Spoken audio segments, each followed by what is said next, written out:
folks. Welcome to the Real Men of Real Estate radio show.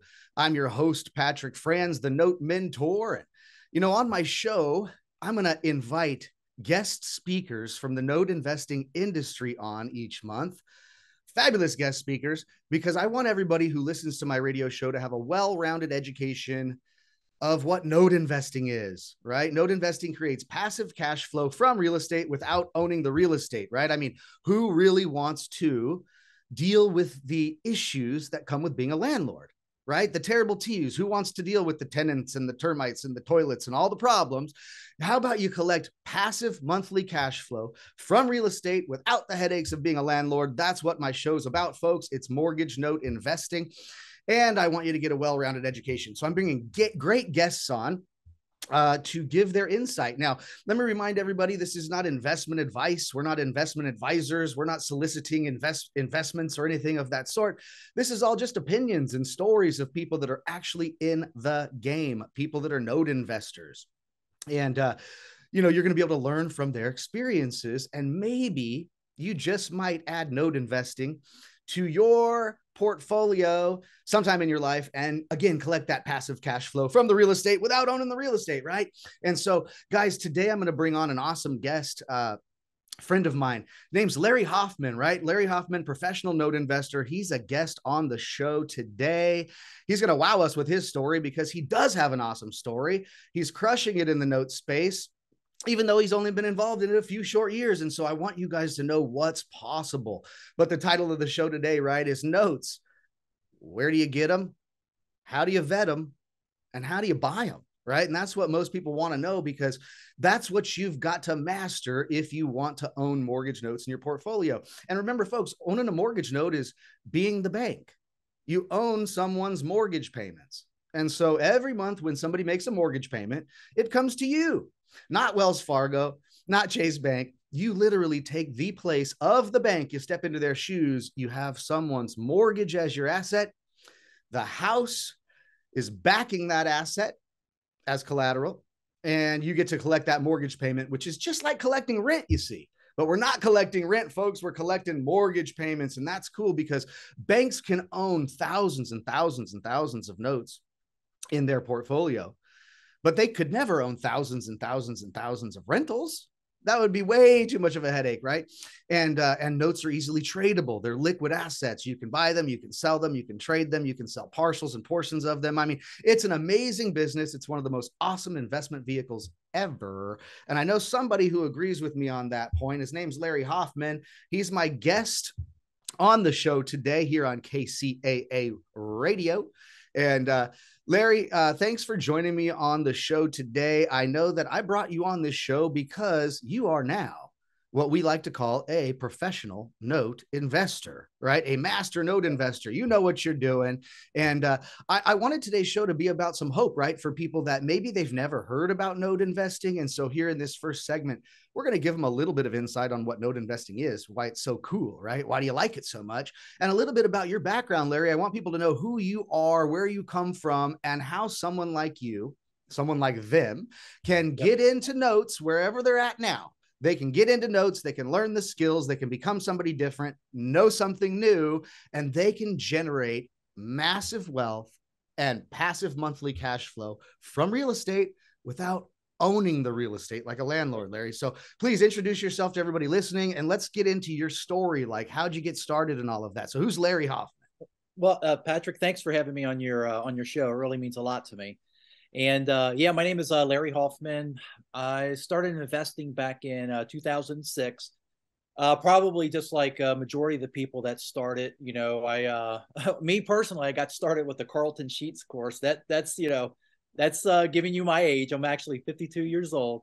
So I got, I was hooked with the info commercial stuff, and then, slowly migrated into that. Started out rehabbing houses. I didn't start out flipping the houses. I started out full-blown rehabbing houses, buying properties from the banks, bank REOs, real estate-owned properties. So these are REOs, or when the bank actually forecloses on the property, the bank gets it back. And at the time, I was buying these things for about 40, 50 cents on a dollar. So they were, pretty good. And I had private money. Before that, I had funding, I would go to banks like typical people, and then I hit a ceiling once I actually bought my 12th or 13th, 14th property. The bank said, we can no longer loan you the money because you're over leveraged. And I'm thinking, over leverage? You guys are crazy. So I started getting the private money and things like that. And so I started buying properties, with private money, rehabbing. I was rehabbing probably about 3 to 5 houses a month. Wow. Going pretty well. And then the market tanked back in, we had that economy back in 2008, 2009, and 2010. Mm-hmm. That's when things kind of got dicey for me. And, I had several properties actually go into foreclosure, and it was an eye opener.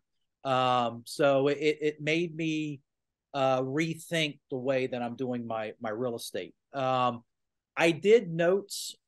I did a few notes, but not like I understood them back then, but I didn't really understand them like I do now. So, I bought, I would take back seller finance notes. I would create them, and then I typically wouldn't sell them on the market. I would just hold them and just, let them cash them out.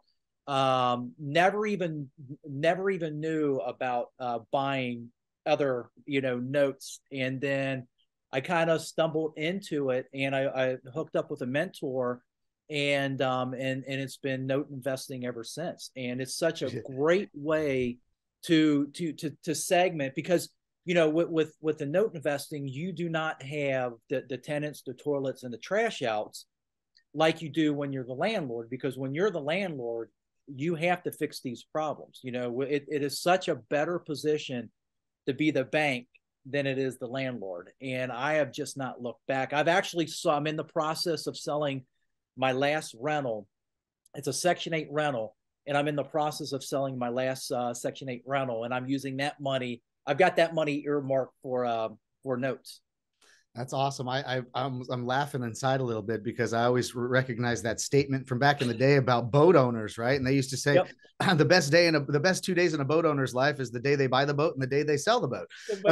I feel like that has a little bit of correlation with people that acquire a whole bunch of rentals, and they the day they start getting all those rental properties and they start getting all that cash flow coming in, and they're going, man, I've made it. And at the end of the day, once they get into what it is to be a landlord on several different properties and deal with those terrible T's, I feel like, you're at one of the times where now you're going to sell that very last rental property, wipe your hands clean of that, and it's like that's your best day. Done. Right? Done. How funny. So you talked about so for people that maybe you're listening and they've never heard about notes, they're going, what in the heck are these guys even talking about, right? So you said that you did a few notes back in the day, kind of like, yep, by default, because you were in the real estate world, and a lot of us in the real estate world have come over to the note side because they're correlated, right? And so you were using the term seller financing. And so, just to break this down, guys, Larry has a piece of real estate and he wants to sell it.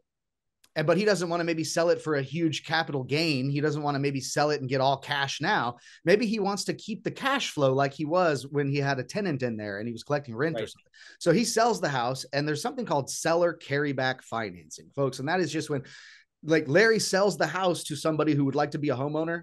And instead of that person having to go to Chase or Wells Fargo to qualify for a home loan to go and then buy the house from Larry just says, here, why don't you buy the house from me? I'll collect maybe a cash down payment, just like the bank would. I'll collect a cash deposit, and then I'll carry back the financing. I'll become the Wells Fargo for you, yep, and we'll make the terms, and you can just start paying me a mortgage payment every month. And that way, Larry's keeping that home in his portfolio as collateral. And he's also not suffering a huge capital gains occurrence because he doesn't have now $200,000-300,000 in his bank because he sold the house for cash. And now he has that constant stream of cash flow every month. But now it's the homeowner's problem when the roof has a leak or the water heater breaks or something like that. It's their house. They're a homeowner. So now Larry puts a homeowner in position, and Larry's collecting a monthly payment called a mortgage payment instead of a rent payment from a tenant, right? And so, folks, what Larry's trying to tell you is that he got into that kind of a knowledge base based on default because he was using seller carryback financing as an exit strategy for his real estate, right? And then all of a sudden, years later, he finds a mentor who is a pro note investor, obviously mentoring others to be able to do this. He latches onto a mentor, and then everything opens up for you, right? The light switch turns on. Yep. You go, well, wait a minute. You mean you can just buy all sorts of these notes from other people out there, other originators, banks, hedge funds, private sellers, real estate investors, right? And so, wow, it becomes the light bulb goes off and then Larry's in, right? And so what year was that when you the light bulb went on? Oh God, I guess that was about what, late 2019, early 2020, I believe. Yeah. Yeah. And you've had some real amazing success since then. Yep. Yeah. And so, folks, it's funny that you got to put yourself out there. It's almost like when you learn something that can have a very positive effect or impact on you and your family's lives, especially financially. It's in turn, you have like a fiduciary responsibility to share it with other people, right? And there's so many notes out there, folks. There's so many notes out there, millions of notes out there, that Larry and I could teach this magic to anybody and everybody. And it's not like we're flooding our own market with over competition, right? We need teammates. We need colleagues. This is a team sport. Relationships are everything. And notes are one of the best investment vehicles I've ever seen, Larry. I know you agree, but why do you think that people should understand from Larry Hoffman, who's been in the real estate, he's been rehabbing, he's been a landlord, he's done it all, and now he's in notes only for the past few years, and Larry's figured out one of the best investment vehicles ever invented? Why? Well, I'll tell you, it's just for me, it's less headache, and I go back to the tenants, the toilets, and the trash out. I don't, even though with the seller financing, and you tell people that, this is your home. I mean, I've done rent to owns and land contracts. You still get that call in the middle of the night that, hey, the toilet's busted or the hot water tank is out. And, and that's where I was still in that landlord, even though I was doing like the seller carryback financing. I was in that seller carryback financing. I just wanted to shift it. Yeah. And, it was just because, again, less headaches, folks, less headaches. And you know what? We're going to talk more about these notes and, where to get them, how to vet them, how to buy them here in just a minute. We're going to take our first commercial break. We'll be right back. Don't go anywhere.